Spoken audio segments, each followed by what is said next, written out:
Bonjour à tous.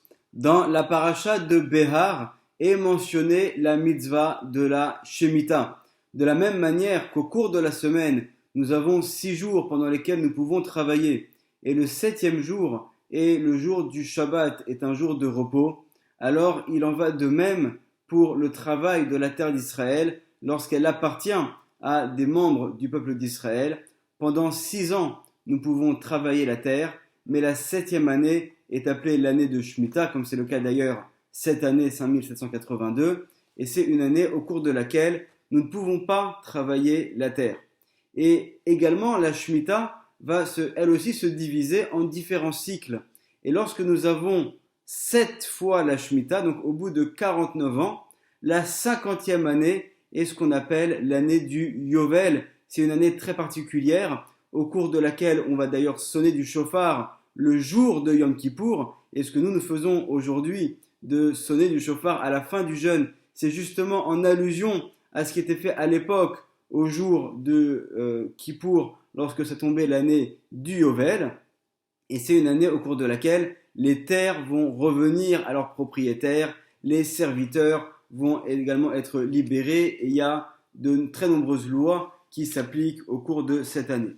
Et donc ces lois concernant le Yovel sont aussi mentionnées dans notre paracha de Behar. Et d'ailleurs, dans le chapitre 25, verset numéro 23, il est dit « Veha'aretz et la terre, lotimacher l'ismitut » la terre ne sera jamais vendue à perpétuité.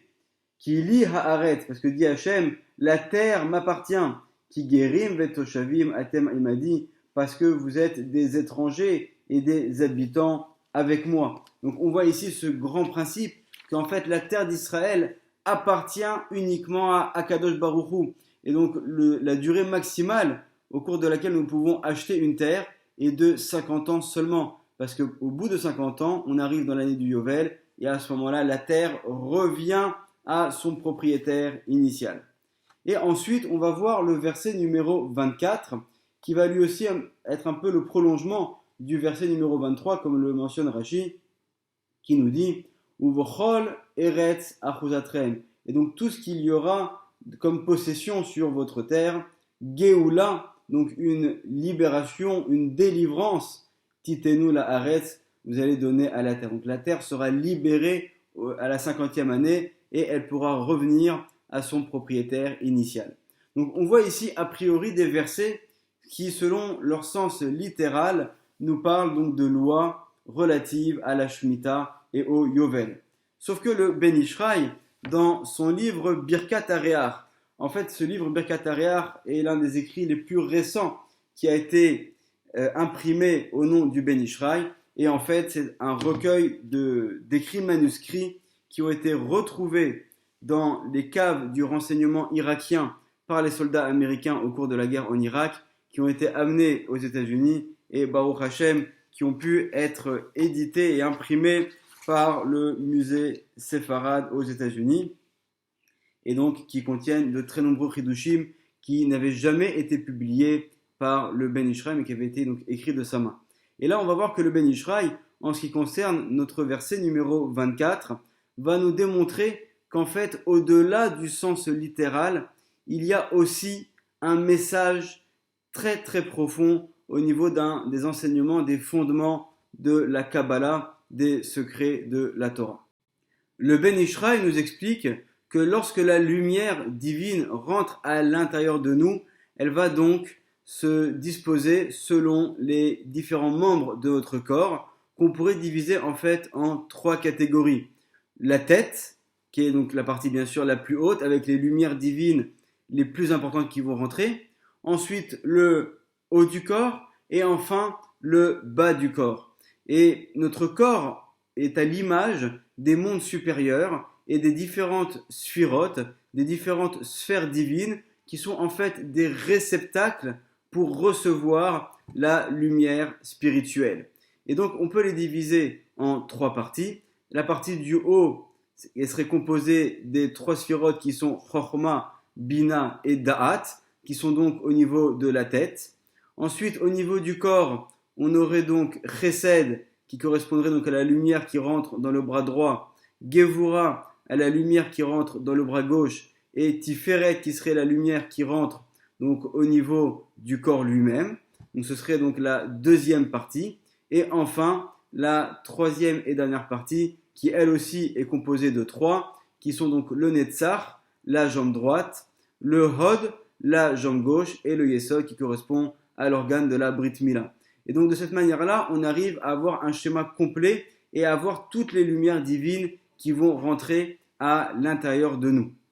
Le Ben Ishraï va poursuivre et nous expliquer en se fondant sur les paroles de Rabbi Chaim Vital, l'élève du Harizal, dans son livre le Etz Chaim, au chapitre numéro 3, sous-chapitre numéro 1, qu'en fait, les 6 sphirotes qui correspondent au corps lui-même, donc hormis la tête, les 6 sphirotes du bas, on pourrait les surnommer Élé. Le mot Élé qui veut dire donc voici, qui est souvent employé dans le langage de la Torah, fait en fait allusion à ces 6 sphirotes.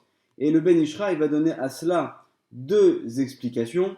La première, c'est qu'en fait chacune de ces sphirotes, elle-même, se redivise en 6. C'est-à-dire que les 6 sphirotes du bas, elles-mêmes sont composées chacune de 6 sphirotes. Donc 6 fois 6, ça nous fait 36. Et lorsque je prends le mot Élé, le Aleph a pour valeur numérique 1, le Lamed a pour valeur numérique 30, et le He a pour valeur numérique 5. Au total, ça nous fait 36. Donc c'est une allusion à ces 6 sphères qui correspondent aux lumières qui rentrent à l'intérieur du corps. Il y a aussi une autre explication, c'est qu'il est mentionné dans les textes des prophètes où il est dit Chesed El Kol Hayom. Donc le Chesed est en allusion dans le nom d'Hachem qui est Aleph Lamed. Donc lorsque je prends le mot Élé, alors j'ai une allusion donc d'abord au Chesed qui est la sphère qui va avoir la plus grande importance. Donc c'est le Aleph Lamed du mot Élé. Et ensuite les 5 autres sphirotes qui restent, qui sont en allusion dans le He, dont la valeur numérique est de 5. Donc on voit, selon ce que nous dit ici le Ben Ishraï, que le mot Élé fait allusion donc aux 6 sphirotes, aux 6 lumières qui vont rentrer au niveau du corps. Ensuite, le Ben Ishraï va nous rappeler qu'au niveau des mondes spirituels, il y a en fait 4 niveaux. Il y a le Olam HaAsiya, dans lequel se trouve notre globe terrestre qui est en fait tout en bas du Olam HaAsiya. Au-dessus de lui, le Olam HaYetzira. Encore au-dessus, le Olam HaBriya. Et enfin, tout en haut, le Olam HaTzilut, qui est beaucoup plus grand que tous ces 3 mondes-là et qui lui, en fait, va être celui qui va alimenter spirituellement les 3 mondes du bas. En fait, ces 3 mondes du bas vont être en particulier dépendants du dernier niveau du Olam HaTzilut qui va faire un petit peu le lien entre ces 3 mondes du bas de Beria, Yetzira, Asiya et le Olam HaTzilut. Donc c'est ce qu'on appelle la Malchut du Olam HaTzilut, qu'on appelle également la Shechina, qui pour nous, le Ham Israël, est un petit peu comme la maman de nos Neshamot. Et c'est elle, en fait, cette Malchut, ce niveau-là, qui va faire le lien entre le Olam HaTzilut, qui est un monde spirituel extrêmement élevé, et les 3 mondes qui se trouvent en dessous. C'est également ce que nous allons faire lorsque nous faisons notre prière ou lorsque nous allons accomplir une mitzvah. Alors nous provoquons un travail spirituel dans notre bas monde, ici tout en bas du Olam HaAsiya. On permet de faire une séparation entre les étincelles de sainteté et les forces négatives grâce à notre prière, même si nous on ne le voit pas, grâce à nos mitzvot, grâce au chesed qu'on va faire, grâce aux paroles positives qu'on va prononcer. On va provoquer cette séparation et on va permettre aux étincelles de Gdusha, de sainteté, de remonter à leur source. Donc depuis le Olam HaAsiya dans lequel nous nous trouvons, ils vont monter, ces étincelles vont monter dans le Olam HaYetzira, ensuite dans le Olam HaBriya, et enfin à atteindre leurs racines spirituelles en passant par la Malchut du Olam HaTzilut, en montant dans le Olam HaTzilut et même en montant après ensuite encore plus haut dans les mondes qui sont au-delà du Olam HaTzilut pour retrouver leur source spirituelle. Donc en fait, tous ces mondes finalement sont également liés avec nous et dans chacune de nos actions, nous permettons de faire cette séparation et de faire remonter ces nitzotzot de Gdusha, ces étincelles de sainteté, de les faire remonter jusqu'à leur source en passant par tous ces niveaux.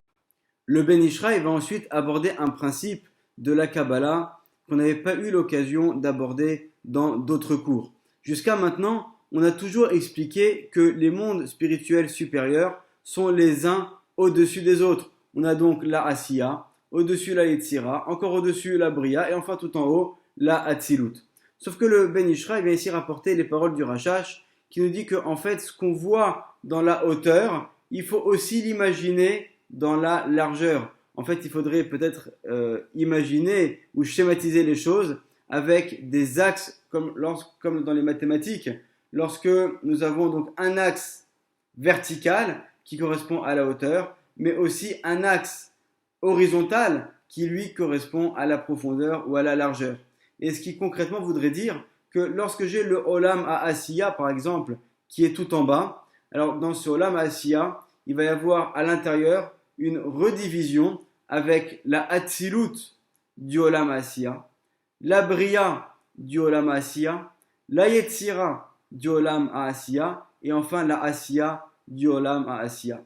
Lorsque je prends la Yetzira, c'est la même chose. J'ai la Hatzilut du Olam à Yetzira, j'ai la Bria du Olam à Yetzira, j'ai la Yetzira du Olam à Yetzira, et j'ai la Asiya du Olam à Yetzira. Pareil, ensuite au niveau de la Bria, j'ai la Hatzilut du Olam à Bria, j'ai la Bria de la Bria, j'ai la Yetzira de la Bria, et j'ai la Asiya de la Bria. Et la même chose, enfin, au niveau du Olam à Hatzilut. J'ai la Hatzilut de la Hatzilut, qui est la partie la plus haute, et ensuite, j'ai la Bria de la Hatzilut, j'ai la Yetzira de la Hatzilut, et j'ai enfin la Asiya de la Hatzilut. Et il y a un des Mekoubalim, qu'on surnomme au nom de son livre, le Alé Nahar, qui nous explique que du fait que les trois mondes du bas, donc qui d'un point de vue général s'appellent la Asiya, la Yetzira et la Bria, du fait que ces trois mondes-là, ils sont dépendants du Olam à Hatzilut, alors il va y avoir un lien entre la Bria du Olam à Hatzilut avec le Olam à Bria. Et un lien avec la Yetzira du Olam à Hatzilut avec la Yetzira, donc qui se trouve en bas. Et enfin un lien entre la Asiya du Olam à Hatzilut avec la Asiya qui se trouve tout en bas. Et durant les jours de la semaine, alors il va y avoir des lumières de chacun de ces niveaux dans la Hatzilut qui vont descendre à leur niveau, à ce qui leur correspond en fait plus bas dans les mondes d'en dessous. C'est-à-dire qu'il va y avoir des lumières de la Bria de la Hatzilut qui vont descendre dans le Olam Abria et qui vont être comme une Neshama pour le Olam Abria. Il va y avoir des lumières qui sont dans la Yetzira de la Hatzilut qui vont descendre ensuite dans le Olam Yetzira qui vont être une Neshama pour ce Olam Yetzira. Et enfin, il va y avoir des lumières de la Asiya de la Hatzilut qui vont descendre tout en bas dans le Olam à Asiya et qui vont être une Neshama pour ce Olam à Asiya. Pour faciliter la compréhension de ce principe, j'ai préparé ici un tableau qui est en couleur, qui va en fait un petit peu mieux nous montrer donc de quelle manière est-ce que les lumières spirituelles descendent du Olam à Hatzilut dans les différents Olamot qui sont en dessous. Donc en fait ici tout en haut, on a donc le Olam à Hatzilut, ensuite le Olam à Bria, le Olam à Yetzira et le Olam à Asiya. Donc on voit ici que dans le Olam à Hatzilut, on a donc la Hatzilut, la Bria, la Yetzira et la Asiya. Donc les lumières de la Asiya, de la Hatzilut qui sont ici en violet. Après il y a différents niveaux mais on ne va pas rentrer dans ces détails. Le violet qui est ici, donc qui correspond pour le schéma donc à la Asiya de la Hatzilut, va descendre et donc apporter des lumières spirituelles et être une Neshama pour le Olam à Asiya dans son ensemble. Ensuite, pareil pour la Yetzira, donc qui est ici en bleu, de la Hatzilut, qui va descendre et elle aussi être une Neshama pour la Yetzira. Et enfin, pareil pour la Bria qui ici est en vert, qui donc va également, donc la Bria de la Hatzilut, va également donc descendre dans le Olam Abria pour donc apporter, être une Neshama pour le Olam Abria. Donc ce principe qui est mentionné ici est en fait en allusion dans notre verset. Et donc on va essayer maintenant de relire ce verset en expliquant donc de quelle manière c'est en allusion à travers les mots. Avant de commencer à expliquer le verset, on va rappeler également deux autres principes très importants pour en faciliter la compréhension. Le premier, c'est que la Malchut du Olam Hatzilut, qui est donc ce dernier niveau du Olam Hatzilut, qui correspond à la Shekhinah, qui fait le lien entre les mondes du bas de Bria, Yetzira et Asiya et le Olam Hatzilut, elle est appelée Eretz, Eretz Israël. En fait, la terre d'Israël en bas, dans ce monde-ci, est à l'encontre de la Shekhinah, de la Malchut, du Olam Hatzilut dans les mondes supérieurs. Entre parenthèses, également le Shabbat, qui est appelé Shabbat Malketa, la reine Shabbat, est aussi en allusion en fait à l'encontre de la Malchut du Olam Hatzilut. Donc c'est la raison pour laquelle je vais commencer ce cours en expliquant qu'il y a un parallèle entre le repos du Shabbat et le repos de la Shemitah, parce que la Shemitah et le Shabbat, tous les deux, sont à l'encontre de cette même réalité spirituelle. Donc la Malchut est appelée Eretz Israël. Donc à chaque fois qu'on va trouver le mot Eretz, ça fait allusion à la Malchut. Et ce que je vous dis là est mentionné dans le Etz Chaim au chapitre numéro 43, sous-chapitre numéro 1. Et c'est aussi en allusion notamment dans la Tfila, lorsque nous disons Vayevarer David et Hashem le'ene kol ha'ka'al, Vayomer David Baruch ata Hashem Elokei Israël Avinu me'olam va'ad olam. Et ensuite il est dit Lecha Hashem Hagedula, donc la grandeur fait allusion au Chesed, Ve'agevura, donc à la sphère de la Gevura, Ve'atiferet, à la sphira de la Tiferet, Ve'anetzar, Ve'aod, donc on voit qu'on a ici toutes les sphirotes qu'on avait précédemment mentionnées, qui Chol, le mot Chol ici fait allusion au Yesod pour différentes raisons qu'on avait déjà évoquées dans des cours précédents, Va'shamaim ou Va'aretz, ici le mot Aretz fait allusion donc à la Malchut, et de cette manière-là donc on aura complété les différentes sphirotes du bas. Donc, en conclusion, la Malchut du Olam Hatzilut est en allusion dans le mot Eretz ou le mot Eretz Israël. Ensuite, un autre principe qui est important, c'est qu'on a dit que chacun des mondes donc, se redivisait en soi selon les différents mondes. Et en fait, dans chacun des mondes, la Hatzilut de chacun des mondes correspondrait à la tête et les trois mondes suivants correspondraient au corps. Donc ça voudrait dire que si par exemple je prends le Olam Hatzilut, donc la Hatzilut de la Hatzilut, ce serait en fait comme la tête du Olam Hatzilut, et ensuite les mondes de Bria, Yetzira et Asiya seraient ensemble comme on pourrait dire le corps du Olam Hatzilut. Donc après avoir évoqué ces différents fondements, on va donc aborder le verset dans le verset 24, il est dit ou frol eretz achosatrem. Donc dans toute la terre que vous aurez donc en concession, que vous allez posséder. Donc ici, le mot eretz achosatrem, ça fait en fait allusion aux trois mondes du bas qui sont donc la Asiya, la Yetzira et la Bria, qui tous en fait sont inclus dans la Malchut du Olam Hatzilut qui est appelée Eretz. Donc, Ufrol, Eretz, Achosatrem. Pour tous ces mondes-là qui sont contenus dans la Malchut du Olam Hatzilut, donc qui sont ces trois mondes du bas, Geoula, Titenu, la Haaretz. Vous allez donc délivrer cette terre selon le sens littéral. Mais ici, en fait, si on regarde dans le Sefer Torah, le mot Geoula est écrit sans le vav. Il s'écrit Gimel, Aleph, Lamed, He. Et donc en fait, nous dit le Béni Ishraï, vous pourrez le diviser en deux mots qui seraient Gimel, dont la valeur numérique est de 3, et Oula, qui s'écrit en fait comme le mot Elé, Aleph, Lamed, He. Et on avait mentionné que le mot Elé faisait allusion aux 6 sphirotes du corps, qui sont donc Chesed, Gevura, Tiferet, Netzach, Od et Yesod. Et on a également dit que lorsqu'on a dans un monde les trois mondes du bas, eux aussi, ils font allusion au corps.